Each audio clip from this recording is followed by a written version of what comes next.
Hey guys, what is up and welcome to a new Tesla update video. So today, as per usual, let's go over Tesla stock. Let's go over what is happening and what we can expect. If you enjoyed, don't forget to hit that like button. This is not financial advice. I'm not a financial advisor, but if you're interested, I have a private group on YouTube. It's a YouTube membership. That link is down below in the description of the video. All you have to do is click it and you can join, where again, I'm constantly sharing thoughts, posts, updates on Tesla stock and other stocks and NVDA as well. Definitely check it out. Of course, if you are interested, I don't know what this, why this looks like this. It's not really showing it. There it is. For $3 a month, you get access to my first tier, which is the Tesla tier. All it is $3 a month. $5 a month adds NVIDIA to that as well, where I'm constantly, again, as the market is open, constantly sharing thoughts, posts, updates on NVIDIA, as well as Tesla. And then $7 a month adds non-Tesla, non-NVIDIA to that. And of course, also do chart requests with members over on the weekend on Discord. But jumping into it, Tesla closing the day down 0.7% on the day, closing at pretty much $296 per share. So what does this mean moving forward for Tesla stock? Well, there's obviously, as usual, there's always good news and there's bad news. There's technically more bad news than good news, but there's some good news, which I'll go over very soon. But something worth mentioning very quickly is the fact that don't forget tonight, Elon and his team at XAI should be unveiling Grok 4.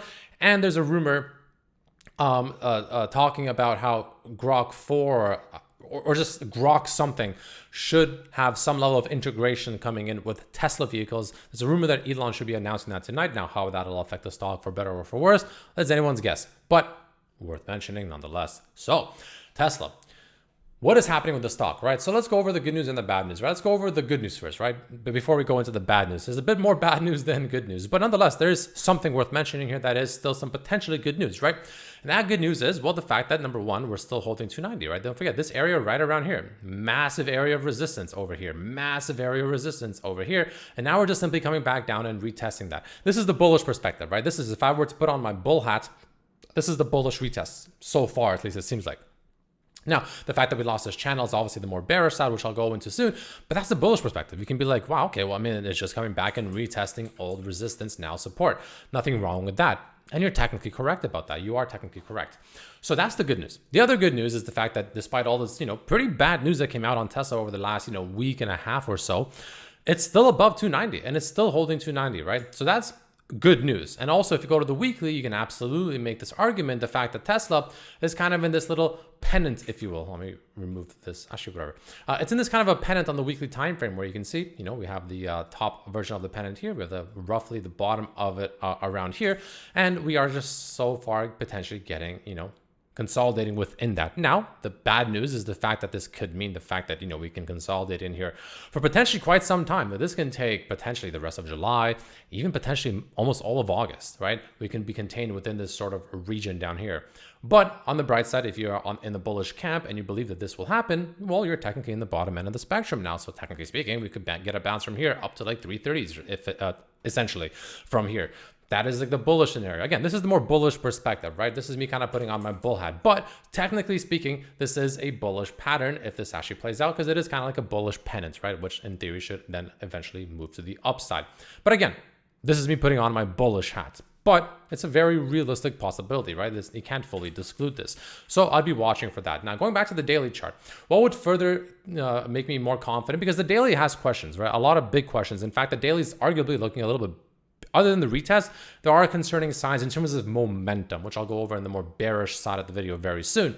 But what would I need to see personally for Tesla to really start getting bullish? Because right now, overall speaking, despite it being a potential bullish retest down here at about 290, there is a very real possibility, and my current theory is the fact that, into earnings, it's not going to do a whole lot. I think worst case scenario, to me, 270. Best case scenario, 315, 310, something like that. Those are the two best case scenarios. But as of right now, I expect Tesla within this range to just do nothing. I expect a whole lot of nothing within this range. Potentially, we can get some volatile, chops. We can get some nice moves up, moves down. Because, between like even 310 to 270, that's still about a $40 range, right? That you can get some pretty nice moves, especially with Tesla within that range. And it could still be volatile while being contained. That is a possibility. But as of right now, I kind of expect it to do kind of nothing, to be completely honest with you, within roughly this range into earnings. That's when we should find out a bit more information. But from a bullish perspective, for me to really get bulled up again, for me to really start getting excited and be like, guys, I think we're going higher, and I'm pretty convinced by that, because I'm not right now. But for me to really be convinced by that, for me to really see some true bullish momentum, what needs to be done? Exponential moving averages need to get reclaimed not only reclaimed, but also getting flipped back to being bullish, kind of like what we did over here, but not what we did over here. So the opposite of this, which is kind of potentially where we're at now. I'm not saying we're going to fall like this, of course, but nonetheless, it's just showing me the fact that, at the very least, bullish momentum, it's not really there right now, right? We're not really seeing anything meaningful for me to begin thinking that Tesla is going to, go substantially higher anytime soon. Not yet, at least, right? Not yet. We could, but nothing is suggesting that just yet. Again, below the exponential moving averages, we drop below the rising channel, which is not necessarily bearish. All it does is the fact that it removes bullishness, right? Again, people sometimes forget this. Just because we lost this rising channel doesn't mean Tesla's now bearish, not necessarily. It just means the fact that it's just not bullish. It's now just kind of in a net neutral position, more or less, in terms of just the channel itself. So keep that in mind, right? Let's not, entirely forget that, to the point where we can probably even delete it, but I'll keep it for now. But I want to see Tesla reclaim the moving averages. I, would love to see a stochastic above 60. I would love to see the MACD flip bullish. But in terms of just strict levels and just looking at the chart and only the charts, I want to see at least 315 to 320 reclaimed, and even more so, this trend line right here, right? This one you can see here, we got rejected here, we got rejected here. This is the trend line from all-time highs. If I zoom out, you can see, right? All-time highs, rejected here, rejected here. I want to see this trend line broken. That to me will really tell me the fact that, because if that happens, we'll most likely have to reclaim the EMAs for that to happen. We'll probably get the MACD back to being bullish for that to happen. Stochastic will be probably nicely well into this, the green zone, if you will, if that were to happen.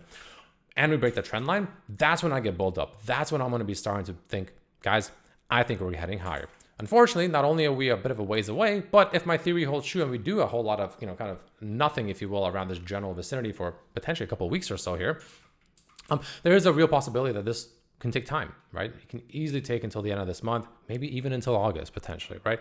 It can definitely take some time for us to get to this trend line and break it. But breaking that would be very, very bullish. And that's where I want to start getting bulled up again. As of right now, if I had to pick, I do lean slightly bearish, but I'm in a more neutral position, honestly. I'm in a bit of a neutral position, right? I'm in a neutral position. Now, let's go to the bearish perspective, right? What's the bearishness aspects of the chart? Well, yeah, we're below the rising channel. Bullishness is, well, not necessarily there. Doesn't mean it's bearish necessarily, but it's definitely not bullish. Well, the exponential moving averages are now flipping to bearish though, so that is even further suggesting a loss of bullish momentum. And if we have a loss of bullish momentum, that implies that, we could be getting into a situation where we're getting an increase in bearish momentum. I wouldn't say we're there yet. I'll go over what needs to happen for me to get more and more bearish, but excuse me, excuse me. But the possibility is now, well, a possibility, like a very realistic possibility, because up here, there was a chance, we had the dead cat and stuff, but there was still hope for the bulls. Now the hope is not only diminishing, but the bearishness hope is increasing. Very important to understand the scale is slowly tipping. I wouldn't say it's, from one side to the other just yet, but it's slowly tipping. It's still fairly neutral, but it's definitely slowly tipping into the bearish favor or scenario, I guess, if that makes sense. So no stochastic, no MACD, right? So all my momentum indicators, they're just suggesting that no bullish momentum, which implies that bearish momentum could be creeping in. Now, what needs to happen for the bears to really start taking control of the stock? Two things. Number one, well, they pretty much do not want the exponential moving averages reclaimed, and any pop from here, well, the bears pretty much don't want to see it go, really, honestly, about 315 or higher. Definitely don't want to see it go higher than that. However, that's a different version of the bearish momentum. To really get bearish on the stock, for Tesla to really start having some concerns, first step, losing 290. If we lose 290, we'll potentially turn this area that is currently acting as a support into a resistance. That'll be a concern. So that'll be something I'll be watching as well. But losing 290 also implies the fact that there's a damn good chance we come down pretty close to the low 270s.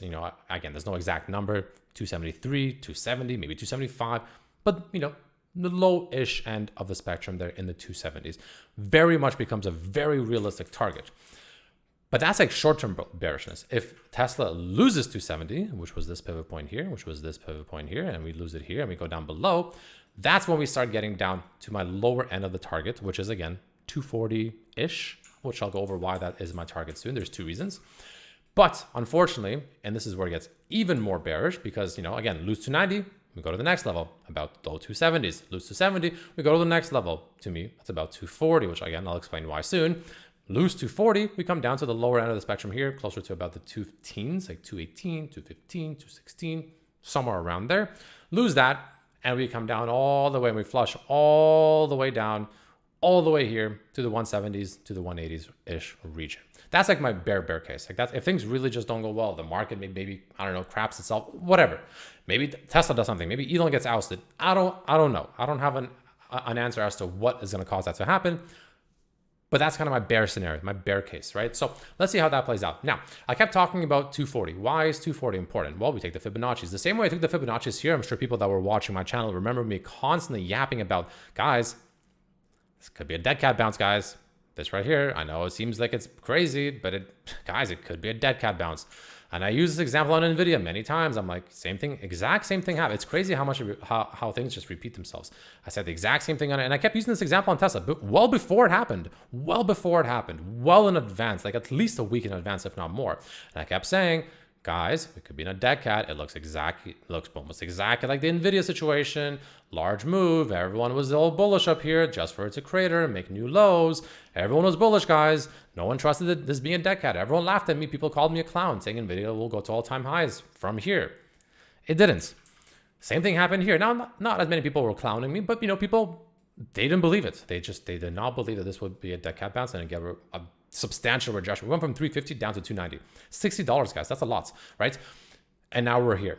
So the reason I bring this up is because these green fibs, very powerful stuff, guys, because on a dead cat, everyone gets bulled up here.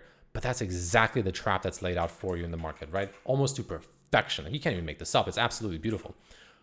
But the reason I bring that up is because the same thing could be true in the opposite side of the spectrum. Take the Fibonacci from here, bring it up to here, and look where we have the fibs. We have the fibs right here. Look at that. Look at that green fib right there. Beautiful stuff. We already got that bounce when Elon and Trump had their little situation there a couple of weeks ago or whatever. Yeah, we already had that 618 Fibonacci bounce. Beautiful stuff. But we have another one down here. We have the 786 to the 826 fibs. Again, pretty much in the 240s roughly. That to me is my downside kind of base case bear target. Not my bear case bear target, my base case bear target. If we lose 280 or 290, we go to 70. But if we lose 270, that to me is the nail in the coffin. That substantially increases the probability of coming down to these fibs. Losing 270, very high probability, in my opinion, of course. Nothing is guaranteed. Very high probability, though. So that's that fibs. And this is exactly the beautiful, very deep discount retracement off of this move from the lows over here into a potential continuation higher after that. And that's when we can get a move down here and then make our way higher to this trend line, ultimately break it and continue higher. And that is kind of what I would expect on Tesla stock if we ever come back down there. Now, obviously, like I said, my bear case scenario is if we don't even find the support here at the gap fill as well, and we just crash down below, and especially lose the 215 rough region, then we come down to the bottom end of the spectrum to my bear case target, 170, 180. I don't think that's going to happen. I'd be pretty surprised if that were to happen. I'll be completely honest. I don't think that's going to happen, which is why my base case in my kind of more bearish scenario is 240. 240, yeah, that seems like a real possibility. Wouldn't surprise me whatsoever. But I promise you right now, and the reason I bring this up and the reason I brought this example up here, if we do come down to 240, hey, save this video for the future. I promise you, hey, save this video for the future. If we do come down here, I don't know when, maybe after earnings, who knows? Everybody and their mother is going to be bearish. Everyone is going to be bearish. Everyone is going to be screaming at Elon. Everyone's going to be telling for Elon to get fired, to get the hell, to GTF, whatever. The sentiments will be atrocious, but that is exactly where you buy. That is exactly where you want to buy. The same way, the sentiment up here. What do you think? Go back to the videos.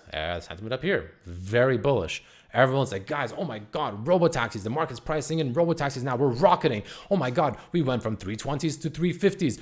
The market's taking in robotaxis into account. Oh my God, this is it. This is the next wave. Everyone was bullish and they got rugged. Congratulations, you're now a back holder. Just watch for these kind of situations, guys. Same thing, the opposite end of the spectrum down here. If it happens, to me right here is the best risk versus reward type situation for Tesla stock with a decent situation, in my opinion. Anyways, that's all I got. Video's getting long. Thanks for watching. See you next time. Peace.